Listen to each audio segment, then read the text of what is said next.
أيمانهم لم يكن الذين كفروا من أهل الكتاب والمشركين منفكين حتى تأتيهم البينة رسول من الله يتلو صحفا مطهرة فيها كتب قيمة وما تفرق الذين أوتوا الكتاب إلا من بعد ما جاءتهم البينة وما أمروا إلا أن يعبدوا الله مخلصين له الدين حنفاء ويقيموا الصلاة ويؤتوا الزكاة وذلك دين القيمة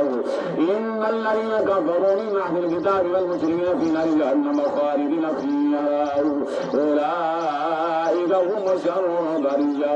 إن الذين آمنوا وعملوا الصالحات أولئك هم خير البرية جزاؤهم عند ربهم جنات عدن تجري من تحتها الأنهار خالدين فيها